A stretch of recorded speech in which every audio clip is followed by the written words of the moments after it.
ਪੰਜਾਬ ਮੇਲ TV USA ਦੇਖ ਰਹੇ ਸਾਰੇ ਦਰਸ਼ਕਾਂ ਦਾ ਸਵਾਗਤ ਹੈ। ਮੈਂ ਤੇਜਪਾਲ ਸਿੰਘ ਮਨਿਹਾਸ ਤੇ ਲੈ ਕੇ ਹਾਜ਼ਰ ਹਾਂ ਪ੍ਰੋਗਰਾਮ ਖਬਰ ਜੰਕਸ਼ਨ। ਸਰਦਾਰ ਨਰਿੰਦਰ ਸਿੰਘ ਸੱਤੀ ਹੁਣੀ ਸਟੂਡੀਓ ਪਹੁੰਚ ਚੁੱਕੇ ਆ। ਉਹਨਾਂ ਨੂੰ ਜੀ ਆਇਆਂ ਕਹੀਏ ਤੇ ਪ੍ਰੋਗਰਾਮ ਸ਼ੁਰੂ ਕਰੀਏ। ਸੱਤੀ ਸਾਹਿਬ ਜੀ ਆਇਆਂ ਨੂੰ ਸਤਿ ਸ਼੍ਰੀ ਅਕਾਲ ਜੀ। ਸਤਿ ਸ਼੍ਰੀ ਅਕਾਲ ਜੀ। ਸੱਤੀ ਸਾਹਿਬ ਅੱਗੇ ਇੱਕ ਦਿਨ ਮੈਂ ਸ਼ੇਅਰ ਸੁਣਾਇਆ ਸੀ ਸੁਰਜੀਤ ਪਾਤਰ ਹੋਣਾ ਜੀ। ਅੱਜ ਉਹ ਥੋੜ੍ਹਾ ਜਿਹਾ ਵਧਾ ਕੇ ਗੱਲ ਕਰਨੀ ਆ ਆਪਾਂ। ਸੁਰਜੀਤ ਪਾਤਰ ਹੋਣਾ ਦਾ ਜਿਹੜਾ ਉਸ ਦਿਨ ਸ਼ੇਅਰ ਸੁਣਾਇਆ ਸੀ ਉਹਦੇ ਅਗਲੀਆਂ ਲਾਈਨਾਂ ਇਹ ਦੱਸੂਗਾ, ਬਾਕੀ ਜਿਹੜੇ ਸਾਹਿਤ ਨਾਲ ਜੁੜੇ ਲੋਕ ਆ ਉਹ ਨਹੀਂ ਆਪੇ ਹੀ ਸਮਝ ਜਾਣਾ।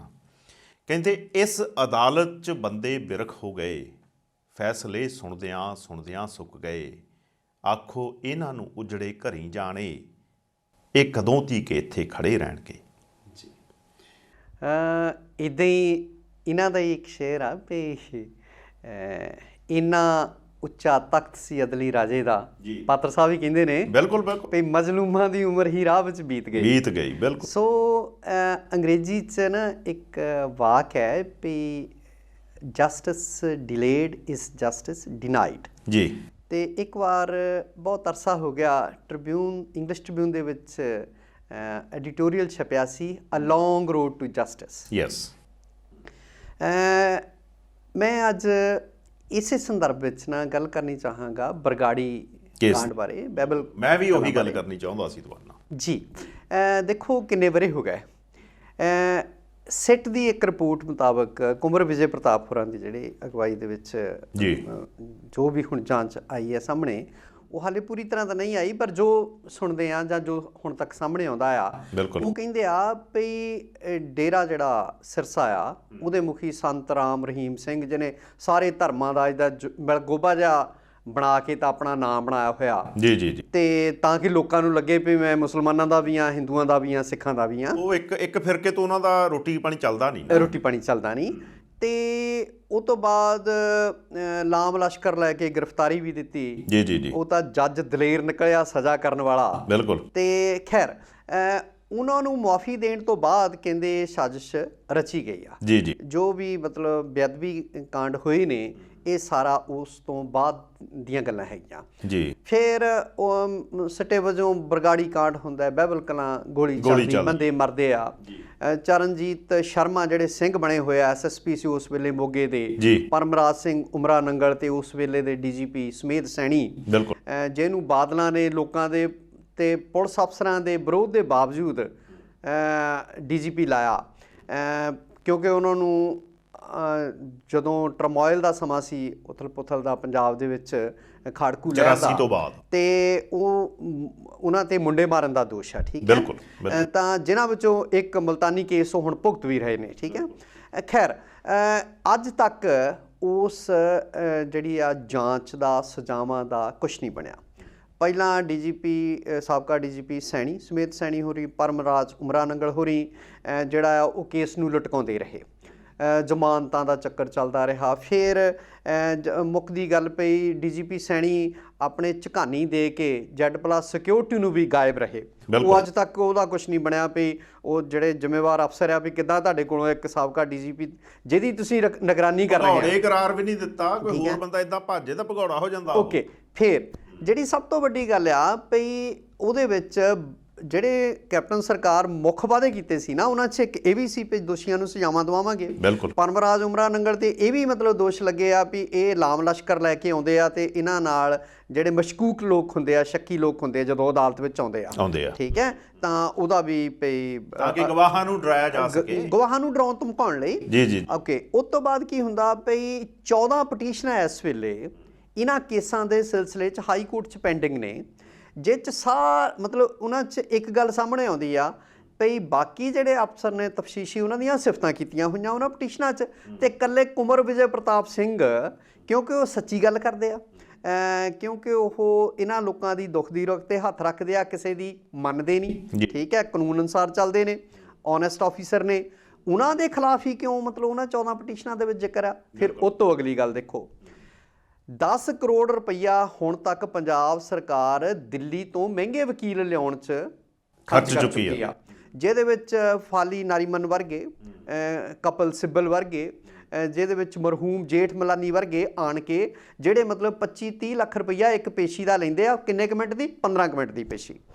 ਫਿਰ ਤੁਸੀਂ ਆ ਜਾਓ ਪਈ ਐਡਵੋਕੇਟ ਜਨਰਲ ਦਾ ਆਫਿਸ ਇੱਕ ਪੂਰੀ ਫੌਜ ਹੁੰਦੀ ਆ, ਐਡੀਸ਼ਨਲ ਐਡਵੋਕੇਟ ਜਨਰਲ ਆ, ਡਿਪਟੀ ਐਡਵੋਕੇਟ ਜਨਰਲਸ ਨੇ, ਠੀਕ ਹੈ, ਕਿੰਨੇ ਜਿਹੜੇ ਸਰਕਾਰੀ ਇਹਨਾਂ ਅਹੁਦਿਆਂ ਤੇ ਗੁਰਦਰਸ਼ਨ ਸਿੰਘ ਗਰੇਵਾਲ ਵਰਗੇ ਰਹਿ ਚੁੱਕੇ ਆ, ਇਹਨਾਂ ਅਹੁਦਿਆਂ ਤੇ ਰਜਿੰਦਰ ਸਿੰਘ ਚੀਮਾ ਵਰਗੇ ਸੀਨੀਅਰ ਵਕੀਲ ਰਹਿ ਚੁੱਕੇ ਫੌਜਦਾਰੀ ਦੇ। ਉਹ ਫੌਜ ਇਸ ਵੇਲੇ ਕੀ ਕਰ ਰਹੀ ਆ ਪੰਜਾਬ ਸਰਕਾਰ ਦੀ? ਕਿੰਨੇ ਲੋਕ ਜਿਹੜੇ ਆ ਸਰਕਾਰ ਦੇ ਅੰਦਰਲੇ ਲੋਕ ਜਿਹੜੇ ਮੰਤਰੀ ਆ ਉਹ ਵੀ ਵਿਰੋਧ ਕਰ ਚੁੱਕੇ ਆ ਪਈ। ਕੰਵਰ ਵਿਜੇ ਪ੍ਰਤਾਪ ਹੋਣੀ ਲਿਖਤ CM ਨੂੰ ਬੇਨਤੀ ਕਰ ਚੁੱਕੇ ਆ ਭਈ ਇਹ ਬਹੁਤ ਸੀਰੀਅਸ ਕੇਸ ਨੇ ਤੇ ਐਡਵੋਕੇਟ ਜਨਰਲ ਖੁਦ ਪੇਸ਼ ਹੋਵੇ। ਇੱਕ ਵਾਰ ਵੀ ਇਹਨਾਂ ਮਾਮਲਿਆਂ ਦੇ ਵਿੱਚ ਐਡਵੋਕੇਟ ਜਨਰਲ ਪੇਸ਼ ਨਹੀਂ ਹੋਇਆ ਜੀ। ਸੋ ਜਿਹੜਾ 10 ਕਰੋੜ ਆ ਉਹ ਲੋਕਾਂ ਦਾ ਪੈਸਾ ਆ ਨਾ, ਬਿਲਕੁਲ ਟੈਕਸ ਪੇਅਰ ਦਾ ਪੈਸਾ ਆ, ਸਰਕਾਰ ਦੇ ਸਿਰ ਤੇ ਬੋਝ ਪੈ ਰਿਹਾ। ਫਿਰ ਤਾਂ ਉਹ ਜਿਹੜਾ ਐਡਵੋਕੇਟ ਜਨਰਲ ਦਾ ਆਫਿਸ ਹੀ ਖਤਮ ਕਰ ਦੇਣਾ ਚਾਹੀਦਾ, ਕੋਈ ਤੁੱਕ ਨਹੀਂ ਰਹਿ ਜਾਂਦੀ ਨਾ।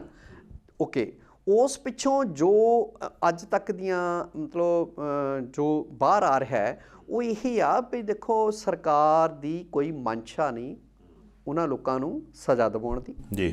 ਤੇ ਜਿੰਨੇ ਚਿਰ ਕਦੀ ਹੇਠਲੀਆਂ ਅਦਾਲਤਾਂ 'ਚ, ਕਦੀ ਹਾਈ ਕੋਰਟ, ਫਿਰ ਸੁਪਰੀਮ ਕੋਰਟ, ਇੱਦਾਂ ਹੀ 25-30 ਸਾਲ ਲੰਘ ਜਾਣੇ ਆ। ਤੁਸੀਂ ਵੀ ਇੱਥੇ ਤਾਂ ਮੈਂ ਵੀ ਇੱਥੇ, ਨਾ ਦੋਸ਼ੀ ਰਹਿਣੇ ਆ ਨਾ ਇਨਸਾਫ ਮੰਗਣ ਵਾਲੇ ਰਹਿਣੇ ਨੇ ਜੀ, ਠੀਕ ਹੈ। ਤੇ ਹੁਣ ਚੋਣਾਂ ਫੇਰ ਸਿਰ ਤੇ ਨੇ, ਫੇਰ ਇਹ ਡੁਗਡਗੀ ਵਜਾਉਂਦੇ ਆ ਧਰਮ ਖਤਰੇ ਵਿੱਚ, ਤਾਂ ਫੇਰ ਲੋਕਾਂ ਦੇ ਦੇਖੋ ਸਤੀ ਸਾਹਿਬ ਜਿਹੜੀ ਆਪਾਂ ਗੱਲ ਕਰਦੇ ਆ ਜੀ, ਆਪਾਂ 84 ਭੁਗਤਿਆ ਜੀ, ਅੱਜ ਤੱਕ ਉਹ ਕੇਸ ਲਟਕਦੇ ਪਏ ਆ, ਉਹਦਾ ਕੋਈ ਹੱਲ ਨਹੀਂ ਨਿਕਲਿਆ। ਔਰ ਹਾਲੇ ਤੱਕ ਉਹ ਲੋਕ ਜਿਹੜੇ ਧਰਮ ਜਿਹੜੇ ਸੱਚਮੁੱਚ ਧਾਰਮਿਕ ਲੋਕ ਸੀਗੇ ਉਹ ਹਾਲੇ ਤੱਕ ਜਿਹੜੇ ਆ ਸਜ਼ਾਵਾਂ ਭੁਗਤ ਰਹੇ ਆ। ਸਜ਼ਾਵਾਂ ਪੂਰੀਆਂ ਹੋ ਗਈਆਂ ਤਾਂ ਵੀ ਰਿਹਾਈਆਂ ਨਹੀਂ ਹੋ ਰਹੀਆਂ। ਕਦੋਂ ਦੀਆਂ? ਦੁੱਗਣੀਆਂ ਸਾਲ ਜੇਲ੍ਹ 'ਚ ਹੋ ਗਿਆ, ਜਿੰਨੀ ਸਜ਼ਾ ਹੋਈ ਸੀ ਉਹ ਤੋਂ ਦੁੱਗਣੇ ਸਾਲ ਜੇਲ੍ਹ 'ਚ ਹੋ ਗਏ, ਉਹ ਤੂੰ ਛੱਡ ਨਹੀਂ ਰਹੇ। ਜਿਹੜੇ ਅਸਲ ਦੋਸ਼ੀ ਆ ਉਹ ਬਾਹਰ ਘੁੰਮ ਰਹੇ ਆ ਔਰ ਸ਼ਰੇਆਮ ਜਿਹੜਾ ਆ ਉਹ ਮਜ਼ਾਕ ਉੱਡ ਰਿਹਾ।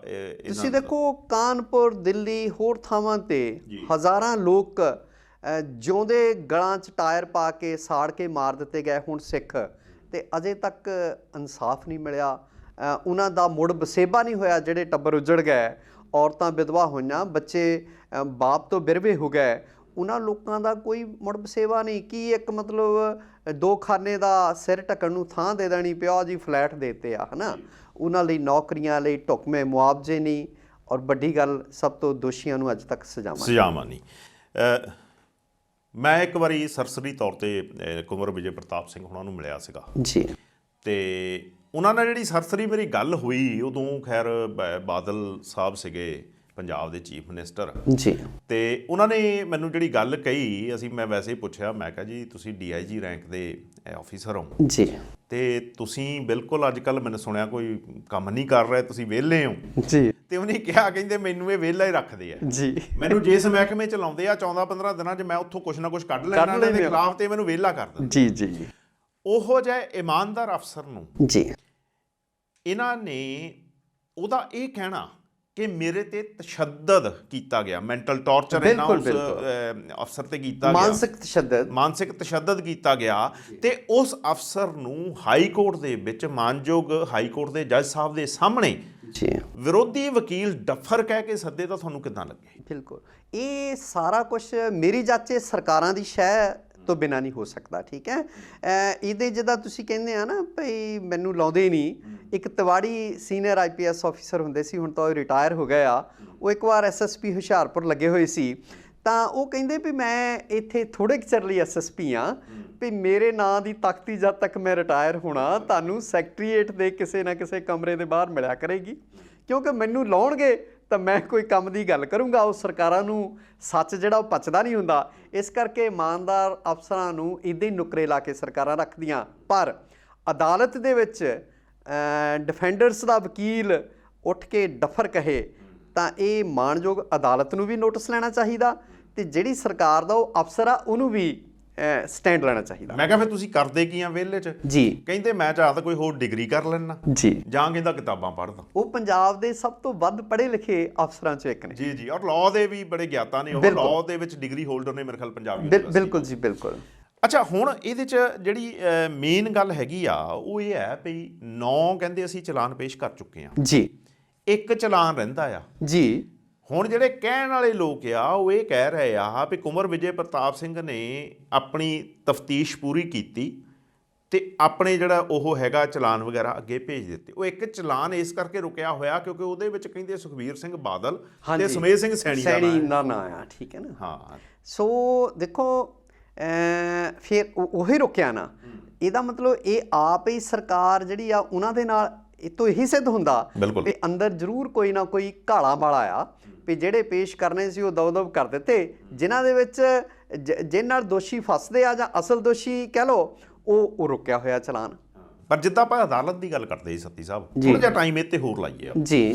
ਅਦਾਲਤ ਦੀ ਗੱਲ ਕਰਦੇ ਸੀਗੇ ਵੀ ਅਦਾਲਤ 'ਚ ਬੰਦੇ ਬਿਰਖ ਹੋ ਗਏ, ਫੈਸਲੇ ਸੁਣਦਿਆਂ ਸੁੱਕ ਗਏ ਜੀ। ਜੇ ਇਹੋ ਕੇਸ ਅਦਾਲਤ 'ਚ ਹੁਣ ਚੱਲ ਜਾਂਦੇ ਆ ਤੇ ਅਦਾਲਤ ਤੇ ਸੈਸ਼ਨ ਕੋਰਟ ਹੈ, ਉਹ ਤੋਂ ਗਾਹਾਂ ਹਾਈ ਕੋਰਟ ਹੈ, ਉਹ ਤੋਂ ਗਾਹਾਂ ਹੋਰ ਕੋਈ ਕੋਰਟ ਹੈ, ਫਿਰ ਸੁਪਰੀਮ ਕੋਰਟ ਹੈ, ਜਿੱਦਾਂ ਤੁਸੀਂ ਦੱਸਿਆ ਵੀ 40-50 ਸਾਲ ਇਹਨੀ ਇੱਦਾਂ ਲੰਘਾ ਦੇਣੇ ਆ ਜੀ। ਤੇ ਉਹਦੇ ਵਿੱਚ ਲੋਕਾਂ ਨੂੰ ਕਿੱਥੋਂ ਪਤਾ ਲੱਗੂਗਾ ਵੀ ਇਹਦੇ ਵਿੱਚ ਅਸਲ ਦੋਸ਼ੀ ਕੌਣ ਹੈ? ਤੇ ਕੀ ਕੁੰਵਰ ਵਿਜੇ ਪ੍ਰਤਾਪ ਸਿੰਘ ਉਹਨਾਂ ਨੂੰ ਇੱਕ ਬੋਲਡ ਸਟੈਪ ਨਹੀਂ ਲੈਣਾ ਚਾਹੀਦਾ ਵੀ ਇਹਦੇ ਤੇ ਭਾਈ ਕਿਤਾਬ ਲਿਖ ਕੇ ਤੇ ਸਾਨੂੰ ਦੇ ਦਿਓ, ਅਸੀਂ ਪੜ੍ਹ ਤਾਂ ਲਈਏ ਵੀ ਅਸਲ ਦੇ ਵਿੱਚ ਇਹ ਜਿਹੜੀ ਸਾਡੇ ਗੁਰੂ ਗ੍ਰੰਥ ਸਾਹਿਬ ਦੀ ਬੇਅਦਬੀ ਹੋਈ ਹੈ ਕੀਤੀ ਕਿਨੇ ਹੈ? ਦੇਖੋ ਇਉਂ ਆ ਭਈ ਘੱਟੋ ਘੱਟ ਜੇ ਇਹੀ ਮੈਂ ਕਹਿੰਦਾ ਵੀ ਅਦਾਲਤ ਤਾਂ ਪਾਸੇ ਰੱਖ ਲਈਏ ਜੀ, ਅਦਾਲਤ ਦੇ ਫੈਸਲੇ ਤਾਂ ਉਮਰਾਂ ਲੱਗ ਜਾਂਦੀਆਂ ਨੇ, ਸਦੀਆਂ ਬੀਤ ਜਾਂਦੀਆਂ। ਬਿਲਕੁਲ ਹਿੰਦੁਸਤਾਨ ਦੇ ਵਿੱਚ ਕਰੋੜਾਂ ਕੇਸ ਜਿਹੜੇ ਆ ਪੈਂਡਿੰਗ ਨੇ ਅਦਾਲਤਾਂ ਦੇ ਵਿੱਚ, ਘੱਟੋ ਘੱਟ ਉਹ ਆਪਣੀ ਸਵੈ ਜੀਵਨੀ ਲਿਖ ਦੇਣ, ਬਿਲਕੁਲ, ਜਾਂ ਸਵੈ ਜੀਵਨੀ ਦੇ ਇੱਕ ਹਿੱਸੇ ਵਜੋਂ, ਇੱਕ ਚੈਪਟਰ ਵਜੋਂ ਇਹਦਾ ਜ਼ਿਕਰ ਜ਼ਰੂਰ ਕਰਨ। ਔਰ ਮੈਨੂੰ ਉਮੀਦ ਆ ਭਈ ਉਹ ਜ਼ਰੂਰ ਅਜਿਹਾ ਕਰਨਗੇ ਜੀ, ਕਿਉਂਕਿ ਉਹ ਬਹੁਤ ਜ਼ਹਿਨੀ ਤੌਰ ਤੇ ਬਹੁਤ ਬੁਲੰਦੀ ਵਾਲੇ ਇਨਸਾਨ ਨੇ ਜੀ। ਔਰ ਮੈਂ ਦੇਖੋ ਇਹ ਅਦਾਲਤਾਂ ਜੋ ਕੁਛ ਵੀ ਆ ਇਹਨੂੰ ਨਾ ਇੱਕ ਦੋ ਸਤਰਾਂ ਦੇ ਨਾਲ ਸਮੇਟਣਾ ਚਾਹੁੰਦਾ ਭਈ फैसला लिखा हुआ है पहले से हक में, बिल्कुल। आप क्या खाक अदालत में सफाई देंगे? बिल्कुल। तो वो सफाइयां की देनियां जी, किहड़े गवाह भुगतने आ, सो तुहाडे साडे सारिਆਂ ਨੂੰ पता हैगा। जब सैयां भय को तवाल तो डर काहेगा, ये सारे रले मले आ, इक्को थैली दे चट्टे बट्टे आ, नहीं कुछ नहीं बाहर आउण देना। बिल्कुल। आम आदमी पार्टी ते आईए जी, रैली कीती कल नहीं मोगे जी। ਕੱਲ ਪਹਿਲਾਂ ਤਾਂ ਇਹੀ ਸੀਗਾ ਵੀ ਇਹ ਰੈਲੀ ਹੋਣ ਵੀ ਦੇਵੇਗੀ ਸਰਕਾਰ ਜਾਂ ਨਹੀਂ। ਬਾਘਾ ਪੁਰਾਣਾ ਦੇ ਵਿੱਚ, ਬਾਘਾ ਪੁਰਾਣਾ ਕਸਬਾ ਜੀ ਮੋਗਾ ਕੋਟਕਪੂਰਾ ਰੋਡ ਤੇ, ਬਿਲਕੁਲ, ਉੱਥੇ ਕਿਸਾਨ ਮਹਾਂ ਪੰਚਾਇਤ ਸੀ। ਉਹਦੇ ਵਿੱਚ ਮੁਕੰਮਲ ਜਿਹੜੀ ਲੀਡਰਸ਼ਿਪ ਆ ਆਪ ਦੀ ਸ਼ਾਮਲ ਸੀ ਔਰ 80,000 ਲੋਕਾਂ ਲਈ ਉਹ ਪੰਡਾਲ ਬਣਿਆ ਸੀ। 80,000 ਹੀ ਉਹਨਾਂ ਨੇ ਮਾਸਕ ਵੀ ਲਿਆਂਦਾ ਸੀ। ਸਰਕਾਰ ਨੇ ਸ਼ਰਤਾਂ ਲਾਤੀਆਂ ਵੀ ਇਸ ਤਰ੍ਹਾਂ ਡਿਸਟੈਂਸ ਰੱਖਿਆ ਜਾਵੇ, ਮਾਸਕ ਪਾਏ ਜਾਣ। ਤੇ ਕੇਜਰੀਵਾਲ ਸਾਹਿਬ ਨੂੰ ਪਹਿਲਾਂ ਤਾਂ ਉੱਥੇ ਜਿਹੜਾ ਰਾਹ ਦੇ ਵਿੱਚ ਵਿਰੋਧੀ ਧਿਰਾਂ ਜਿਹੜੀਆਂ ਆ ਉਹ ਝੰਡੇ ਵੀ ਕਾਲੇ ਦਿਖਾਉਂਦੀਆਂ, ਠੀਕ ਆ, ਮਾੜਾ ਮੋਟਾ ਰਸਤੇ 'ਚ ਕਿਤੇ ਵਿਰੋਧ ਕਰਦੇ ਆ, ਉਹ ਇੱਕ ਕਿਸਾਨ ਮਜ਼ਦੂਰ ਸੰਘਰਸ਼ ਕਮੇਟੀ ਵਾਲਿਆਂ ਨੇ, ਠੀਕ ਹੈ ਜੀ। ਉਸ ਤੋਂ ਬਾਅਦ ਉਹ ਬੋਲਦੇ ਕੀ ਆ, ਉਹਨਾਂ ਨੇ ਕਿਹਾ ਵੀ ਇੱਕ ਤਾਂ ਤੀਸਰੇ ਸਿਆਸੀ ਬਦਲ ਦਾ ਸੱਦਾ ਦਿੱਤਾ। ਬਿਲਕੁਲ, ਪਹਿਲੇ ਤਾਂ ਇਹੀ ਹੋ ਗਿਆ ਅਕਾਲੀ, ਕਾਂਗਰਸ, ਭਾਜਪਾ, ਠੀਕ ਹੈ। ਦੂਸਰਾ ਉਹਨਾਂ ਨੇ ਕਿਹਾ ਵੀ ਸਾਡਾ ਕਿਸਾਨ ਦੇਸ਼ ਧਰੋਹੀ ਨਹੀਂ, ਤੇ ਇਸ ਵੇਲੇ ਜਿਹੜਾ ਦੇਸ਼ ਦਾ ਕਿਸਾਨ ਆ ਉਹ ਸੰਕਟ ਵਿੱਚ ਆ। ਔਰ ਨਾਲ ਦੀ ਨਾਲ ਉਹਨਾਂ ਨੇ ਇਹ ਕਿਹਾ ਵੀ ਪੰਜਾਬ ਸਦਾ ਹੀ ਲਹਿਰਾਂ ਦਾ ਮੋਢੀ ਰਿਹਾ। ਬਿਲਕੁਲ। ਤੇ ਐਤਕੀ ਫਿਰ ਇਹਨਾਂ ਨੇ ਕਿਸਾਨਾਂ ਦੇ ਹੱਕ ਦੇ ਵਿੱਚ ਇਹ ਲਹਿਰ ਖੜੀ ਕਰਕੇ ਪੂਰੇ ਦੇਸ਼ ਲਈ ਰਾਹ ਰੌਸ਼ਨ ਕੀਤਾ ਹੈਗਾ, ਤੇ ਇਹ ਅੰਦੋਲਨ ਹੁਣ ਜਨ ਅੰਦੋਲਨ ਬਣ ਗਿਆ ਹੈਗਾ ਜੀ। ਦੂਸਰਾ ਉਹਨਾਂ ਨੇ ਕਿਹਾ ਵੀ ਭਾਈ ਜਿਹੜੇ ਤੁਹਾਨੂੰ ਜੌਬ ਕਾਰਡ ਕੈਪਟਨ ਸਾਹਿਬ ਨੇ ਦਿੱਤੇ ਸੀ ਉਹ ਸੁੱਟਣੇ ਨਹੀਂ, ਗਵਾਉਣੇ ਨਹੀਂ। ਜਦੋਂ ਆਉਣ ਵਾਲੇ ਸਮੇਂ ਦੇ ਵਿੱਚ ਪੰਜਾਬ 'ਚ ਆਪ ਦੀ ਸਰਕਾਰ ਬਣੂਗੀ ਤਾਂ ਇਹਨਾਂ ਜੌਬ ਕਾਰਡਾਂ ਤੇ ਤੁਹਾਨੂੰ ਨੌਕਰੀ ਦਿੱਤੀ ਜਾਊਗੀ। ਦੂਸਰਾ ਉਹਨਾਂ ਨੇ ਕਿਹਾ ਵੀ ਜਿਹੜਾ ਦਿੱਲੀ ਮਾਡਲ ਆ, ਦਿੱਲੀ ਦੀ ਤਰਜ਼ 'ਤੇ ਇੱਥੇ ਸਾਰਾ ਕੁਛ ਕੀਤਾ ਜਾਊਗਾ। ਵੀ ਦਿੱਲੀ 'ਚ 75-80% ਲੋਕਾਂ ਨੂੰ ਬਿਜਲੀ ਇਸ ਵੇਲੇ ਮੁਫਤ ਮਿਲ ਰਹੀ ਆ, ਇੱਥੇ ਵੀ ਉੱਦਾਂ ਹੀ ਹੋਊਗੀ। ਪਾਣੀ ਮੁਫਤ ਮਿਲੂਗਾ, ਠੀਕ ਆ। ਸਭ ਤੋਂ ਜਿਹੜੀਆਂ ਮੁੱਢਲੀਆਂ ਲੋੜਾਂ ਨੇ, ਉਹ ਕਹਿੰਦੇ ਜੇ ਬੇਰੁਜ਼ਗਾਰੀ ਜੇ ਅਸੀਂ ਉਹਦਾ ਉਨਮੂਲਨ ਨਾ ਕਰ ਸਕੇ, ਉਹਨੂੰ ਬਿਲਕੁਲ ਹਟਾ ਨਾ ਸਕੇ, ਤਾਂ ਘੱਟੋ ਘੱਟ ਅਸੀਂ ਬੇਰੁਜ਼ਗਾਰੀ ਭੱਤਾ ਦੇਵਾਂਗੇ, ਜਿੰਨਾ ਇੱਕ ਨੌਜਵਾਨ ਦਾ ਘੱਟੋ ਘੱਟ ਮਹੀਨਾ ਨਿਕਲੇਗਾ। ਦੂਸਰਾ ਉਹ ਕਹਿੰਦੇ ਮੈਡੀਕਲ ਸੇਵਾਵਾਂ, ਵਿੱਦਿਆ ਦਾ ਜਿਹੜਾ ਉਹ ਸਕੂਲ ਸਿਸਟਮ ਢਾਂਚਾ ਜਿਹੜਾ ਆ ਉਹ ਸੁਧਾਰਨਗੇ। ਦੇਖੋ ਦਿੱਲੀ ਦੇ ਵਿੱਚ ਸਰਕਾਰੀ ਸਕੂਲ ਜਿਹੜੇ ਆ ਉਹ ਕਨਵੈਂਟ ਸਕੂਲਾਂ ਨਾਲੋਂ, ਮਾਡਲ ਸਕੂਲਾਂ ਨਾਲੋਂ, ਪਬਲਿਕ ਸਕੂਲਾਂ ਨਾਲੋਂ ਬਿਹਤਰ ਚਲਾ ਕੇ ਦਿਖਾ ਦਿੱਤੇ ਆ, ਠੀਕ ਹੈ। ਤੇ ਉਹ ਸਿਹਤ ਸੁਧਾਰਾਂ ਵੱਲ, ਵਿਦਿਅਕ ਸੁਧਾਰਾਂ ਵੱਲ ਕਹਿੰਦੇ ਅਸੀਂ ਧਿਆਨ ਦੇਵਾਂਗੇ। ਤਾਂ ਇਸੇ ਤਰ੍ਹਾਂ ਉੱਥੇ ਜਿਹੜੇ ਹੋਰ ਜਿਵੇਂ ਭਗਵੰਤ ਮਾਨ ਹੁਣੀ ਕਿਹਾ, ਉਹ ਕਹਿੰਦੇ ਇਸ ਵੇਲੇ ਜਿਹੜਾ ਮਤਲਬ ਕਿਸਾਨੀ, ਸਾਡੇ ਚੁੱਲ੍ਹੇ, ਠੀਕ ਹੈ ਨਾ, ਇਹ ਸਾਰਾ ਕੁਛ ਸਾਡੀਆਂ ਨਸਲਾਂ ਮਤਲਬ ਇਸ ਵੇਲੇ ਖਤਰੇ ਦੇ ਵਿੱਚ ਹੈਗੀਆਂ। ਔਰ ਉਹਨਾਂ ਨੇ ਕਿਹਾ ਵੀ ਬਾਦਲ ਪਰਿਵਾਰ ਹਰ ਸੰਕਟ ਵਿੱਚ ਧਰਮ ਦੀ ਆੜ ਲੈਂਦਾ। ਬਿਲਕੁਲ। ਤਾਂ ਇਸ ਤਰ੍ਹਾਂ ਕੱਲ੍ਹ ਬਹੁਤ ਭਰਮੀ ਸ਼ਮੂਲੀਅਤ ਲੋਕਾਂ ਨੇ ਕੀਤੀ ਆ। ਅਤੇ ਦੇਖੋ ਪਿਛਲੀ ਇਲੈਕਸ਼ਨ ਵੇਲੇ ਵੀ 17 ਦੇ ਵਿੱਚ ਸੰਭਾਵਨਾ ਸੀ ਆਪ ਦੇ ਆਉਣ ਦੀ, ਪਰ ਉਦੋਂ ਇਹ ਸਾਰੇ ਇਕੱਠੇ ਸੀਗੇ, ਸਾਰਾ ਟੋਲਾ, ਵੀ ਘੱਟੋ ਘੱਟ ਆਪ ਨਾ ਆਵੇ, ਹੋਰ ਜਿਹੜਾ ਮਰਜ਼ੀ ਹਰੇ ਚਾਹੇ ਜਿੱਤੇ। ਇਕੱਠੇ ਹੁਣ ਵੀ ਆ ਇਹੋ, ਸਿਰਫ ਦਿਸਦੇ ਨਹੀਂ। ਅੱਛਾ, ਕਰੋਨਾ ਦੀ ਥੋੜ੍ਹੀ ਜਿਹੀ ਗੱਲ ਕਰੀਏ ਜੀ। ਇਹ ਕਰੋਨਾ ਵਿਰੋਧੀਆਂ ਤੇ ਆ ਜਾਂਦਾ ਹੈ, ਆਪਣੀ ਵਾਰੀ ਹਟ ਜਾਂਦਾ ਹੈ। ਇਹ ਕਰੋਨਾ ਬੜੀ ਅਜੀਬ ਚੀਜ਼ ਹੈ ਵੀ ਇਹ ਰਾਤ ਨੂੰ ਆਉਂਦਾ ਹੈ, ਲੋਕਡਾਊਨ ਲਾ ਦਿੰਦੇ ਆ। ਤੇ ਇੱਕ ਤੇ ਹੁਣ ਹੋਰ ਤਮਾਸ਼ਾ ਹੋ ਗਿਆ ਵੀ ਸ਼ਨਿਚਰਵਾਰ ਨੂੰ ਜੀ ਆਖੇ 11 ਤੋਂ 12 ਤੱਕ ਕੋਈ ਗੱਡੀ ਨਹੀਂ ਚੱਲੂਗੀ, ਲੋਕੀ ਚੁੱਪ ਰਹਿਣਗੇ, ਕੋਈ ਆਵਾਜ਼ ਪੋਲਿਊਸ਼ਨ। ਦੇਖੋ ਜੀ ਦੁਪਹਿਰੇ ਜੀ ਪਈ ਉਹ 11 ਤੋਂ 12 ਹਾਸੋਹੀਣੀ ਗੱਲ ਨਹੀਂ, ਇਹ ਹਾਸੋਹੀਣੀਆਂ ਗੱਲਾਂ ਨੇ। ਦੂਸਰਾ ਐਂ ਲੱਗਦਾ ਪਈ ਰਾਤ ਨੂੰ ਮੇਲ ਜੋਲ ਜਿਵੇਂ ਕਰੋਨਾ ਦਾ ਜ਼ਿਆਦਾ ਹੁੰਦਾ, ਗਲੀਆਂ ਮੁਹੱਲਿਆਂ 'ਚ ਤੁਰਿਆ ਫਿਰਦਾ ਰਾਤ ਨੂੰ, ਹੈ ਨਾ। ਤੇ ਰਾਤ ਨੂੰ ਤਾਂ ਲੋਕ ਆਰਾਮ ਕਰ ਰਹੇ ਹੁੰਦੇ ਆ, ਬਿਲਕੁਲ। ਦਿਨੇ ਲੋਕਾਂ ਦਾ ਮੇਲ ਜੋਲ ਇੱਕ ਦੂਸਰੇ ਨੂੰ ਹੁੰਦਾ। ਤੇ ਮੈਨੂੰ ਐਂ ਲੱਗਦਾ ਵੀ ਕਰੋਨਾ ਨਾ ਸਰਕਾਰਾਂ ਦਾ ਬਹੁਤ ਕਹਿਣੇ ਕਾਰ ਆ। ਬਿਲਕੁਲ ਠੀਕ ਆ, ਕੇਸ ਵੱਧ ਰਹੇ ਨੇ। ਪੰਜਾਬ ਦੇ ਵਿੱਚ 44 ਮੌਤਾਂ ਕੱਲ੍ਹ ਹੀ ਹੋਈਆਂ ਹੈਗੀਆਂ। ਹੁਸ਼ਿਆਰਪੁਰ, ਜਲੰਧਰ, ਲੁਧਿਆਣਾ, ਇਹ ਜ਼ਿਲ੍ਹੇ ਵੱਧ ਪ੍ਰਭਾਵਿਤ ਨੇ।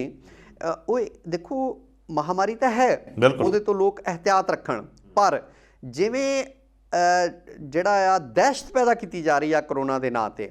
ਦੇਖੋ 22 ਤਰੀਕ ਨੂੰ ਜਾਣੀ ਕਿ 1 ਸਾਲ ਅੱਜ ਹੋ ਗਿਆ ਕਰੋਨਾ ਦੇ ਲੋਕਡਾਊਨ ਨੂੰ। ਕਿੰਨੇ ਲੋਕ ਜਿਹੜੇ ਆ ਉਹਨਾਂ ਦੀ ਆਰਥਿਕਤਾ ਡਾਵਾਂਡੋਲ ਹੋ ਗਈ ਜੀ। ਬਹੁਤੇ ਲੋਕ ਭੁੱਖਮਰੀ ਦੇ ਕੰਢੇ 'ਤੇ ਆ ਗਏ ਨੇ। ਘਰਾਂ ਦੇ 2 ਡੰਗ ਚੁੱਲ੍ਹੇ ਬਾਲਣੇ ਮੁਸ਼ਕਿਲ ਹੋਏ ਪਏ ਆ, ਬੰਦ ਹੋਏ ਪਏ। ਜਿਹੜੇ ਕਮਜ਼ੋਰ ਵਰਗ ਆ ਉਹ ਤਾਂ ਬਿਲਕੁਲ ਹੀ ਸੜਕ 'ਤੇ ਆ ਗਿਆ, ਯਾਨੀ ਕਿ ਜਿਹਨੂੰ ਆਪਾਂ ਕਹਿੰਦੇ ਹੁੰਦੇ ਵੀ ਗੁਰਦੁਆਰੇ ਜਾ ਕੇ ਰੋਟੀ ਖਾਣ ਵਾਲੇ ਹੋ ਗਏ ਆ ਲੋਕ। ਤਾਂ ਹੁਣ ਮੈਨੂੰ ਐਂ ਲੱਗਦਾ ਵੀ ਜਿੱਥੇ ਜਿੱਥੇ ਤਾਂ ਚੋਣਾਂ ਆ ਉੱਥੇ ਤਾਂ ਕਰੋਨਾ ਦਾ ਕੋਈ ਡਰ ਨਹੀਂ, ਨਾ ਕੋਈ ਰਾਮ ਰੌਲਾ ਆ, ਨਾ ਉੱਥੇ ਕੋਈ ਦਹਿਸ਼ਤ ਆ। ਜਿਹੜੇ ਥੋੜ੍ਹੇ ਸ਼ਾਂਤ ਬੈਠੇ ਆ, ਜਿੱਥੇ ਮਤਲਬ 5 ਸੂਬਿਆਂ ਤੋਂ ਇਲਾਵਾ, ਉੱਥੇ ਕਰੋਨਾ ਫੈਲ ਰਹੀ ਆ ਤੇਜ਼ੀ ਦੇ ਨਾਲ।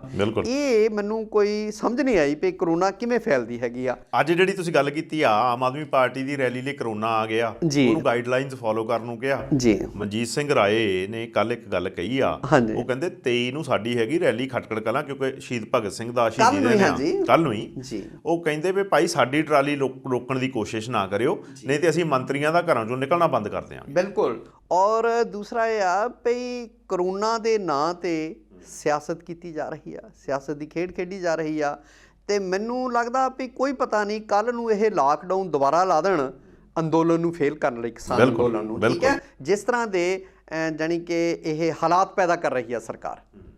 ਅੱਛਾ, ਸਿੰਘੂ ਬਾਰਡਰ 'ਤੇ ਕਹਿੰਦੇ ਹੋਲਾ ਮਹੱਲਾ ਵੀ ਮੰਨਣਾ ਹੈ, ਤੇ ਨਾਲੇ ਰਾਜੇਵਾਲ ਸਾਹਿਬ ਨੇ ਵੀ ਕੁਝ ਕਿਹਾ। ਜਰਾ ਉੱਥੇ ਦੇ ਹਾਲਾਤ ਦੱਸੋ ਸਾਨੂੰ ਥੋੜ੍ਹੇ ਜਿਹੇ। ਦੇਖੋ ਰਾਜੇਵਾਲ ਸਾਹਿਬ ਨੇ ਪਹਿਲੀ ਗੱਲ ਤਾਂ ਇਹ ਆ ਵੀ ਦਿੱਲੀ ਇਸ ਵੇਲੇ ਲੋਕ ਹਾਲੇ ਉੱਦਾਂ ਹੀ ਬੈਠੇ ਨੇ। ਬਿਲਕੁਲ। ਸਰਕਾਰਾਂ ਦੇ ਪ੍ਰਚਾਰ ਝੂਠੇ ਆ। ਅੱਧੀ ਰਾਤ ਨੂੰ ਵੀ ਤੁਸੀਂ 1-1:30 ਵਜੇ GT ਰੋਡ ਤੋਂ ਟਰਾਲੀਆਂ ਜਾਂਦੀਆਂ ਦੇਖੋਗੇ। ਬਿਲਕੁਲ ਠੀਕ ਹੈ। ਦਿੱਲੀ ਨੂੰ ਕੋਈ ਜਾ ਰਿਹਾ, ਕੋਈ ਆ ਰਿਹਾ। ਦੂਸਰਾ, ਕੱਲ੍ਹ ਰਕੇਸ਼ ਟਕੈਤ ਹੋਰੀ ਕਰਨਾਟਕ ਦੇ ਵਿੱਚ ਰੈਲੀ ਕੀਤੀ, ਕਰਨਾਟਕ ਦੇ ਇੱਕ ਸ਼ਹਿਰ ਦੇ ਵਿੱਚ।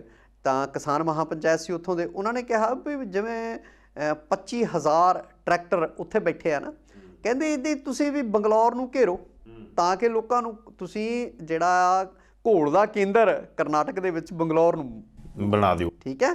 ਸੋ ਉਸ ਤੋਂ ਬਾਅਦ ਕੱਲ੍ਹ ਨਾਭੇ ਦੇ ਵਿੱਚ ਮਜ਼ਦੂਰਾਂ ਨੇ ਬਿਲਕੁਲ ਕਾਨਫਰੰਸ ਕੀਤੀ ਆ। ਔਰ ਉੱਥੇ ਜਿਹੜੇ ਤਖਤ ਸ੍ਰੀ ਦਮਦਮਾ ਸਾਹਿਬ ਤਲਵੰਡੀ ਸਾਬੋ ਦੇ ਸਾਬਕਾ ਜਥੇਦਾਰ ਗਿਆਨੀ ਕੇਵਲ ਸਿੰਘ ਹੋਰੀ ਤੇ ਸਰਦਾਰ ਬਲਵੀਰ ਸਿੰਘ ਰਾਜੇਵਾਲ ਮੁੱਖ ਬੁਲਾਰੇ ਸੀਗੇ।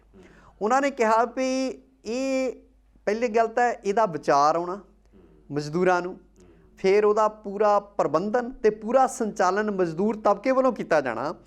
ਇਹ ਸਿੱਧ ਕਰਦਾ ਵੀ ਸਰਕਾਰਾਂ ਨੇ ਜਿਹੜਾ ਸਾਨੂੰ ਧਰਮ ਅਤੇ ਜਾਤਾਂ ਦੇ ਨਾਂ 'ਤੇ ਵੰਡਿਆ ਹੋਇਆ, ਉਹ ਪਾੜਾ ਮਿਟਦਾ ਦਿਸ ਰਿਹਾ। ਬਿਲਕੁਲ। ਔਰ ਉਹ ਜਿਹੜਾ ਦੂਰੀਆਂ ਨੇ ਉਹ ਪੱਧਰ, ਉਹ ਦੂਰੀਆਂ ਮਿਟ ਰਹੀਆਂ। ਔਰ ਉਹ ਜਿਹੜੇ ਅਸਾਵਾਂ ਪਾਣਿਆ ਉਹ ਪੱਧਰਾ ਹੁੰਦਾ ਜਾ ਰਿਹਾ। ਦੂਸਰਾ ਉਹਨਾਂ ਨੇ ਕਿਹਾ ਵੀ ਉਸ ਵਰਗ ਦੀ ਨਿਮਨ ਵਰਗ ਦੇ ਸਮਾਜਿਕ ਚੇਤਨਤਾ ਜਿਹੜੀ ਆ ਉਹਦੇ ਪੱਧਰ ਨੂੰ ਵੀ ਦਰਸਾਉਂਦਾ ਵੀ ਉਹ ਪੱਧਰ ਜਿਹੜਾ ਬਹੁਤ ਉੱਪਰ ਜਾ ਚੁੱਕਾ ਹੈਗਾ। ਠੀਕ ਹੈ। ਤੇ ਉਹਨਾਂ ਨੇ ਪਹਿਲਾਂ ਵੀ ਇੱਕ ਅਕਾਲੀ ਲੀਡਰ ਕਹਿੰਦੇ ਹੁੰਦੇ ਸੀ ਭਈ ਜਦ ਤੱਕ ਜ਼ਿਮੀਂਦਾਰ ਤੇ ਉਹਦਾ ਮਜ਼ਦੂਰ ਭਰਾ ਸਿਰ ਨਹੀਂ ਜੋੜਦਾ ਤੇ ਕਹਿੰਦੇ ਗੰਢ ਨਹੀਂ ਵੱਜਦੀ, ਪੱਲੀ ਦੀ ਗੰਢ ਨਹੀਂ ਵੱਜਦੀ, ਤੰਗੜ ਦੀ ਗੰਢ ਨਹੀਂ ਵੱਜਦੀ। ਸੋ ਕੱਲ ਮਜ਼ਦੂਰਾਂ ਨੇ, ਪੰਜਾਬ ਦੇ ਨਿਮਨ ਵਰਗ ਦੇ ਲੋਕਾਂ ਨੇ ਨਾਭੇ ਦੇ ਵਿੱਚ ਉਹ ਕਾਨਫਰੰਸ ਕਰਕੇ ਇਹ ਸਿੱਧ ਕਰ ਦਿੱਤਾ ਕਿ ਅਸੀਂ ਵੀ ਆਪਣੇ ਕਿਸਾਨ ਭਰਾਵਾਂ ਦੇ ਨਾਲ ਆ ਜੀ। ਕਹਿੰਦੇ ਉੱਥੇ ਤਾਂ ਪੰਡਾਲ ਹੀ ਐਡਾ ਲੱਗਾ ਸੀ, ਪਰ ਉਹ ਪੰਡਾਲ ਵੀ ਛੋਟਾ ਪੈ ਗਿਆ ਸੀ ਜੀ। ਔਰ ਕੱਲ ਨੂੰ ਖਟਕੜ ਕਲਾਂ ਦੇ ਵਿੱਚ ਰੈਲੀ ਹੋ ਰਹੀ ਆ। ਹਰਦੀਪ ਡਿਵਡਵਾ ਸਾਹਿਬ ਨੇ ਸੱਦਾ ਦਿੱਤਾ ਵੀ ਮੋਗੇ ਤੋਂ ਸਿੰਘੂ ਬਾਰਡਰ ਤੱਕ ਨੌਜਵਾਨ ਮਾਰਚ ਕਰਨਗੇ ਤਾਂ ਕਿ ਕਹਿੰਦੇ ਨਵਰੀਤ ਦੀ ਸ਼ਹੀਦੀ ਜਿਹੜੀ ਆ ਇਸ ਘੋਲ ਦੇ ਵਿੱਚ ਉਹ ਅਜਾਈ ਨਾ ਜਾਵੇ ਜੀ। ਔਰ ਇਸੇ ਤਰ੍ਹਾਂ ਜਿਹੜੇ ਆ ਸੁਨਾਮ ਦੇ ਵਿੱਚ ਕੱਲ 23 ਮਾਰਚ ਦੇ ਸ਼ਹੀਦੀ ਦਿਹਾੜਾ, ਸ਼ਹੀਦ ਭਗਤ ਸਿੰਘ ਰਾਜਗੁਰੂ ਸੁਖਦੇਵ ਦੇ ਸ਼ਹੀਦੀ ਦਿਹਾੜੇ ਦੇ ਜਿਹੜਾ ਸਿਲਸਿਲੇ ਦੇ ਵਿੱਚ ਸੁਨਾਮ ਦੇ ਵਿੱਚ ਨੌਜਵਾਨਾਂ ਨੇ, ਜਿਹਦੇ ਵਿੱਚ PSU ਤੇ ਹੋਰ ਧਿਰਾਂ ਜਿਹੜੀਆਂ ਆ ਉਹ ਆਈਆਂ, ਉਹਨਾਂ ਨੇ ਇਹ ਸੱਦਾ ਦਿੱਤਾ ਵੀ ਜਿਹੜਾ ਸਾਮਰਾਜੀ ਹੱਲਾ ਆ ਇਹਨੂੰ ਪਛਾੜਨਾ ਕਿਵੇਂ ਹੈਗਾ, ਹੈ ਨਾ। ਸੋ ਇਸ ਤਰ੍ਹਾਂ ਚੌਹੀਂ ਪਾਸੀ ਲੋਕ ਘੋਲਾਂ 'ਚ ਸਰਗਰਮ ਨੇ ਔਰ ਇਸ ਸਰਕਾਰ ਦੀਆਂ ਜਿਹੜੀਆਂ ਕੋਝੀਆਂ ਚਾਲਾਂ ਆ ਉਹ ਆਮ ਜਨਤਾ ਤੱਕ, ਆਮ ਲੋਕਾਂ ਤੱਕ ਪਹੁੰਚਾ ਰਹੇ ਆ, ਵਿਰੋਧ ਹੋ ਰਹੇ ਆ। ਜਿਹੜੀ ਕਾਰਪੋਰੇਟ ਜੁੰਡਲੀ ਆ ਸਾਡੀ ਕੇਂਦਰੀ ਹਾਕਮਾਂ ਦੇ ਨਾਲ ਰਲ ਕੇ, ਟਕੈਤ ਸਾਹਿਬ ਨੇ ਵੀ ਇਹੀ ਕਿਹਾ ਵੀ ਇਹ ਸਰਕਾਰ ਦਾ ਮੰਤਵ ਇਹ ਆ ਵੀ ਆਉਂਦੇ 20 ਸਾਲਾਂ ਨੂੰ ਜਿਹੜੀਆਂ ਜ਼ਮੀਨਾਂ ਆ ਉਹ ਸਾਰੀਆਂ ਉਹਨਾਂ ਕੋਲ ਕਾਰਪੋਰੇਟ ਅਦਾਰਿਆਂ ਕੋਲ ਕਿਵੇਂ ਜਾਣ ਤੇ ਜਿਹੜਾ ਕਿਸਾਨ ਆ ਉਹ ਮਜ਼ਦੂਰ ਬਣ ਕੇ ਰਹਿ ਜਾਵੇ। ਉਹ ਕਹਿੰਦੇ ਜਿਹੜਾ ਬੈਂਕਾਂ ਦਾ ਨਿੱਜੀਕਰਨ ਆ ਇਹ ਵੀ ਜਿਹੜਾ ਕਿਸਾਨਾਂ ਲਈ, ਮਿਹਨਤਕਸ਼ਾਂ ਲਈ ਮਾਰੂ ਆ ਵੀ ਬੈਂਕਾਂ 'ਚ ਕ੍ਰੈਡਿਟ ਲਿਮਟਾਂ ਬਣੀਆਂ ਹੋਈਆਂ, ਜਦੋਂ ਉਹ ਸਾਰੀਆਂ ਪ੍ਰਾਈਵੇਟ ਹੋ ਗਈਆਂ ਫਿਰ ਇਹ ਸਾਰਾ ਕੁਝ ਖਤਮ ਹੋ ਜਾਏਗਾ। ਫਿਰ ਖੇਤੀ ਬਿਲਕੁਲ ਹੀ ਘਾਟੇ ਦਾ ਸੌਦਾ ਹੋ ਜੂਗੀ। ਅੱਜ ਦੀ ਡੇਟ 'ਚ ਹੀ ਘਾਟੇ ਦਾ ਸੌਦਾ ਆ। ਤੇ ਉੜੀਸਾ 'ਚ ਟਕੈਤ ਸਾਹਿਬ ਤੇ ਤਾਂ ਹੀ ਤੇ ਨਹੀਂ ਹਮਲਾ ਕੀਤਾ RSS ਵਾਲੇ ਨੇ। ਉਹ ਤਾਂ ਇਹਨਾਂ ਦੀ ਬੁਰਸ਼ਾਗਰਦੀ ਤਾਂ ਕਰਦੇ ਆ, ਤੁਸੀਂ ਦੇਖੋ RSS ਵਾਲੇ, ਪਰ ਉੱਥੇ ਫਿਰ ਗੁਰਦੁਆਰੇ ਦੇ ਸਿੰਘਾਂ ਨੇ ਉਹ RSS ਦੇ ਗੁੰਡਿਆਂ ਦਾ ਕਟਾਪਾ ਵੀ ਕੀਤਾ ਗਿਆ ਤੇ ਪੁਲਿਸ ਨੂੰ ਵੀ ਦਿੱਤੇ, ਤੇ ਪੁਲਿਸ ਨੂੰ ਵੀ। ਔਰ ਉਹ ਵੀ ਖਬਰਾਂ ਆਈਆਂ ਨਾ ਫਿਰ ਬਾਅਦ ਦੇ ਵਿੱਚ। ਤੇ ਇਹਨਾਂ ਦੀ ਗੱਡੀ ਘੇਰਨ ਦਾ ਯਤਨ ਕੀਤਾ, ਗੱਡੀ ਨੂੰ ਦੀ ਭੰਨ ਤੋੜ ਦਾ ਯਤਨ ਕੀਤਾ। ਦੇਖੋ ਰਕੇਸ਼ ਟਕੈਤ ਤੇ ਹਮਲਾ ਕਰਵਾਉਣਾ, ਉਹਨੂੰ ਮੈਂ ਮਮਤਾ ਬੈਨਰਜੀ ਨਾਲ ਵੀ ਜੋੜ ਕੇ ਦੇਖਦਾ ਵੀ ਉਹ ਵੀ ਇਹਨਾਂ ਦਾ ਹੀ ਕੰਮ ਹੋ ਸਕਦਾ, ਇਹਨਾਂ ਦਾ ਹੋ ਸਕਦਾ। ਠੀਕ ਹੈ ਨਾ।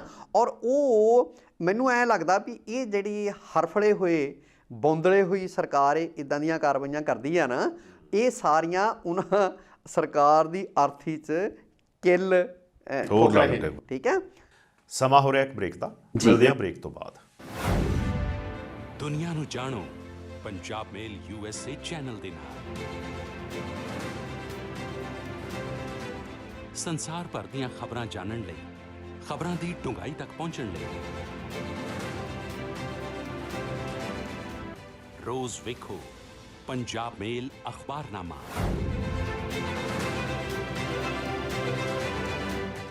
ਸਿਰਫ ਪੰਜਾਬ ਮੇਲ USA ਚੈਨਲ। ਪੰਜਾਬ ਮੇਲ TV USA ਦੇਖ ਰਹੇ ਸਾਰੇ ਦਰਸ਼ਕਾਂ ਦਾ ਬ੍ਰੇਕ ਤੋਂ ਬਾਅਦ ਇੱਕ ਵਾਰ ਫੇਰ ਸਵਾਗਤ ਹੈ। ਸਰਦਾਰ ਨਰਿੰਦਰ ਸਿੰਘ ਸੱਤੀ ਹੁਣੀ ਸਾਡੇ ਨਾਲ ਬਣੇ ਹੋਏ ਆ। ਵੱਧਦੇ ਹਾਂ ਅਗਲੀ ਗੱਲ ਨਾਲ।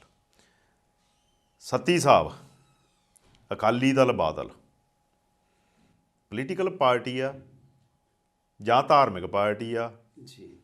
ਸਾਨੂੰ ਇਹ ਦੱਸੋ। ਤੇ ਦੂਜੀ ਗੱਲ ਇਹ ਆ ਕਿ ਜੇ ਉਹ ਪੋਲੀਟੀਕਲ ਪਾਰਟੀ ਆ ਤੇ ਉਹ ਸੂਬੇ ਦੀਆਂ ਇਲੈਕਸ਼ਨਾਂ ਲੜਦੀ ਆ, ਗੁਰਦੁਆਰੇ ਦੀਆਂ ਕਿਉਂ ਲੜਦੀ ਹੈ? ਤੇ ਜੇ ਉਹ ਧਾਰਮਿਕ ਪਾਰਟੀ ਹੈ ਤੇ SGPC ਦੀਆਂ ਲੜਦੀ ਹੈ ਤੇ ਭਾਈ ਸੂਬੇ ਵਾਲੀਆਂ ਨਾਲ ਲੜੇ।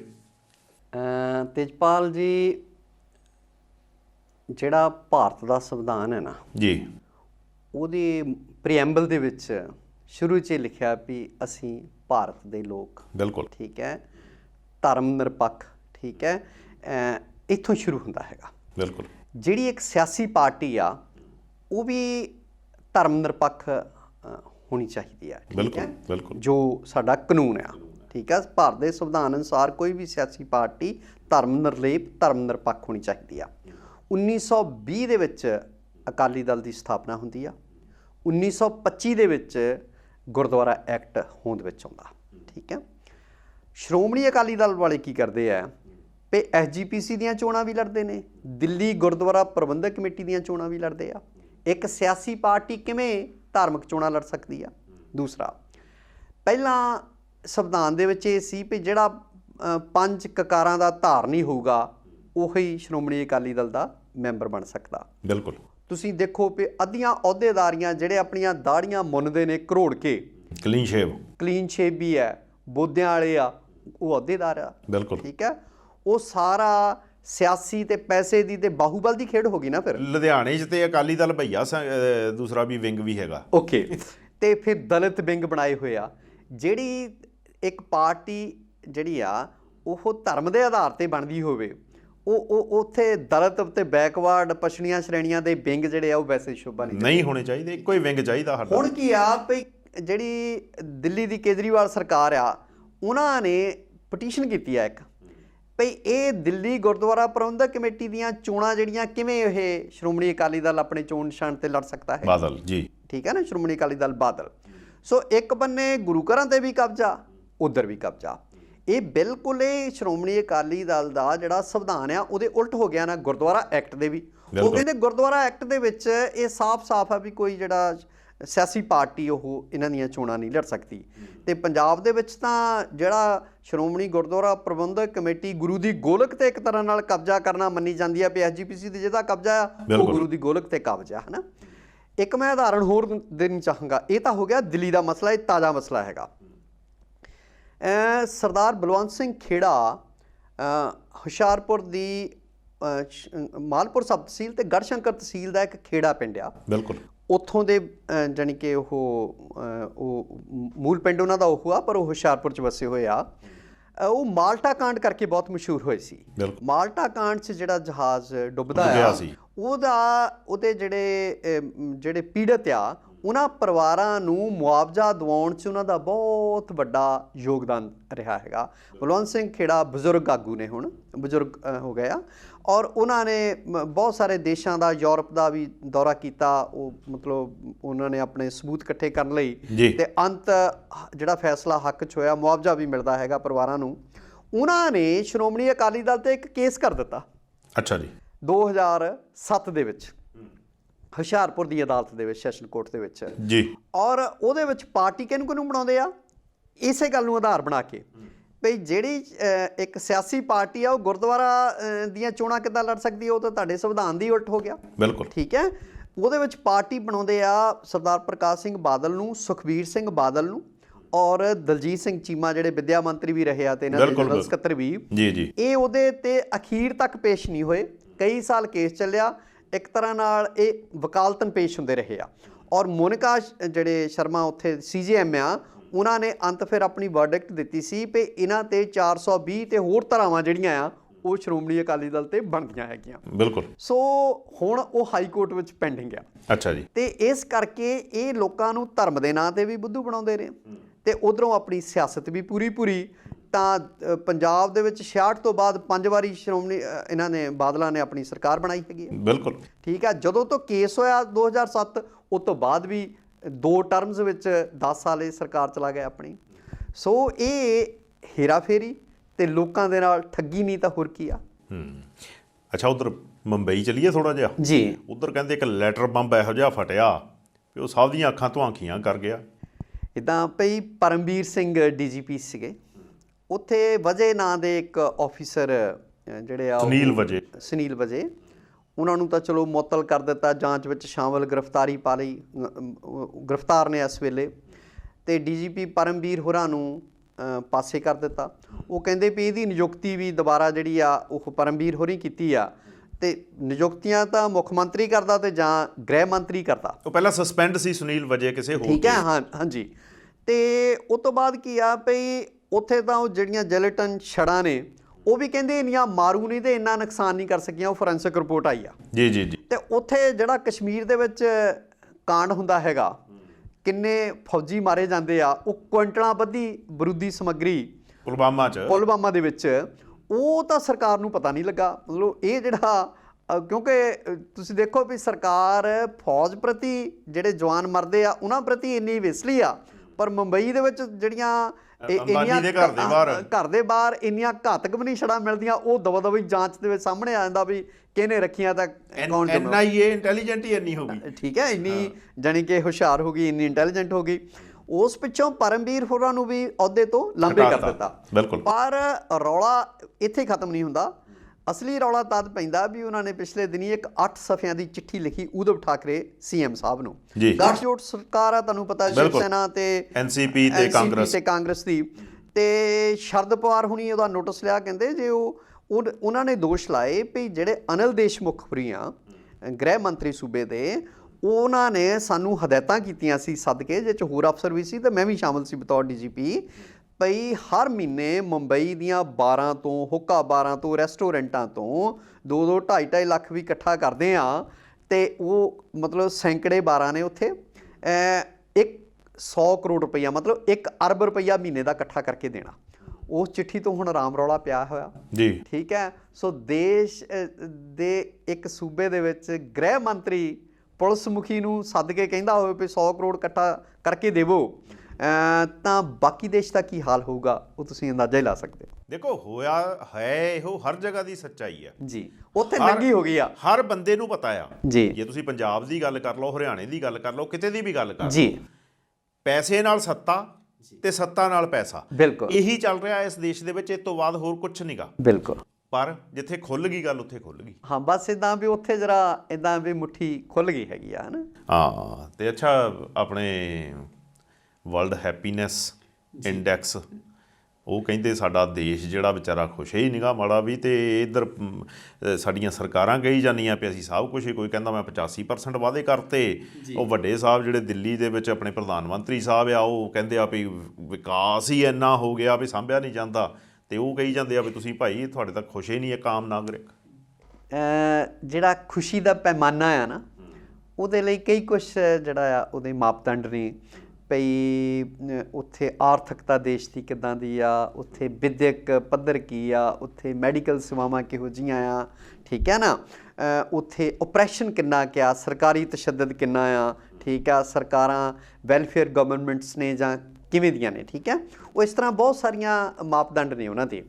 ਉਹ 'ਚ ਅਸੀਂ ਪਹਿਲਾਂ 139ਵੇਂ ਸਥਾਨ 'ਤੇ ਸੀ, ਤੇ ਸੁੱਖ ਨਾਲ ਪ੍ਰਧਾਨ ਮੰਤਰੀ ਸ਼੍ਰੀ ਨਰਿੰਦਰ ਮੋਦੀ ਦੇ ਰਾਜ ਵਿੱਚ 149ਵੇਂ ਸਥਾਨ 'ਤੇ ਚਲ ਗਏ ਹਾਂ, ਠੀਕ ਹੈ।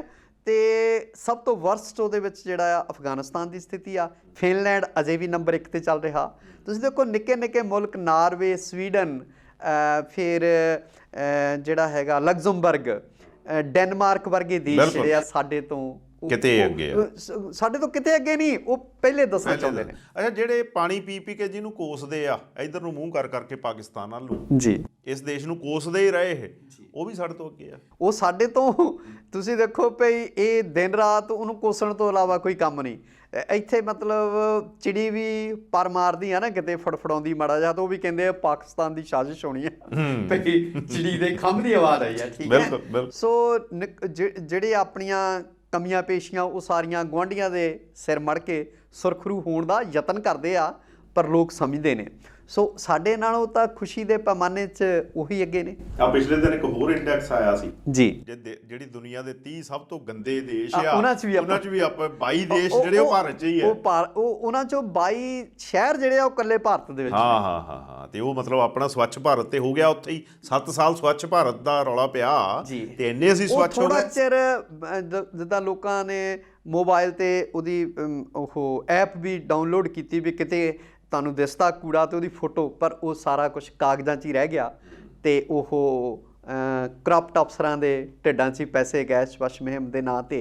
ਸਕੂਲਾਂ ਦੇ ਵਿੱਚ ਸ਼ੁਰੂ ਕੀਤੀ, ਆਮ ਜਨਤਾ ਸ਼ੁਰੂ ਕੀਤੀ, ਲੋਕਾਂ ਨੇ 4 ਦਿਨ ਸਫਾਈ ਕੀਤੀ, ਫੋਟੋਆਂ ਖਿਚਾਈਆਂ, ਅਖਬਾਰਾਂ 'ਚ ਪਵਾਈਆਂ, ਮੀਡੀਆ 'ਚ ਆਏ, ਤੂੰ ਕੌਣ ਮੈਂ ਕੌਣ। ਇਹ ਸ਼ਹਿਰਾਂ ਦੀ ਗੰਦਗੀ ਦੀ ਆਪਾਂ ਗੱਲ ਕੀਤੀ ਆ, ਹੁਣ ਦਿਮਾਗੀ ਤੇ ਜ਼ਿਹਨੀ ਗੰਦਗੀ ਦੀ ਥੋੜ੍ਹੀ ਜਿਹੀ ਆਪਾਂ ਗੱਲ ਕਰੀਏ। ਜੀ, ਪਿਛਲੇ ਦਿਨੀ ਯੂਪੀ 'ਚ ਆਸਿਫ ਨਾਂ ਦੇ ਮੁੰਡੇ ਨਾਲ ਜੋ ਹੋਇਆ, ਮੰਦਿਰ ਦੇ ਵਿੱਚ ਉਹ ਪਾਣੀ ਪੀਣ ਗਿਆ ਤੇ ਉਹਨੂੰ ਕੁੱਟਿਆ ਮਾਰਿਆ ਜੀ, ਉਹ ਤਾਂ ਹੋਇਆ ਹੀ ਹੋਇਆ ਸੀਗਾ।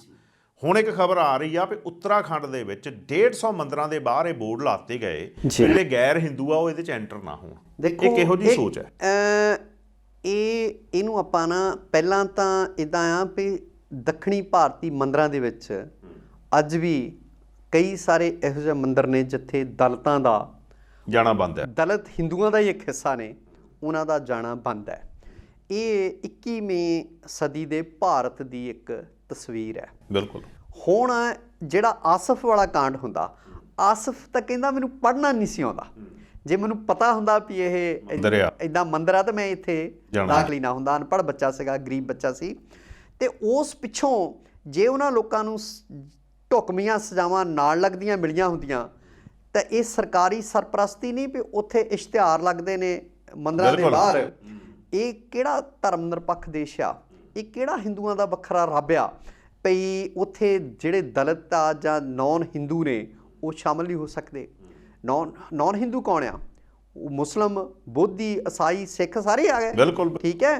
ਤੇ ਇਹਨਾਂ ਧਰਮਾਂ ਵਾਲਿਆਂ ਨੇ ਤਾਂ ਕਦੀ ਕਿਹਾ ਨਹੀਂ, ਮਸਜਿਦ ਵਾਲਿਆਂ ਨੇ ਨਹੀਂ ਕਿਹਾ ਵੀ ਹਿੰਦੂ ਨਾ ਆਵੇ ਸਾਡੇ। ਨਹੀਂ, ਉਹ ਅਸਲ 'ਚ ਇੱਕ ਗੱਲ ਹੋਰ ਕਹਿੰਦੇ ਆ, ਕਹਿੰਦੇ ਉੱਤਰਾਖੰਡ ਦੇ CM ਸਾਹਿਬ ਤੇ ਕੁੜੀਆਂ ਦੀਆਂ ਜੀਨਸ ਦੇਖਣ ਤੋਂ ਬੇਲ ਨਹੀਂ, ਇੱਧਰ ਕਿਤੋਂ ਕੌਣ ਦੇਖੂਗਾ? ਉਹੀ ਆ ਨਾ।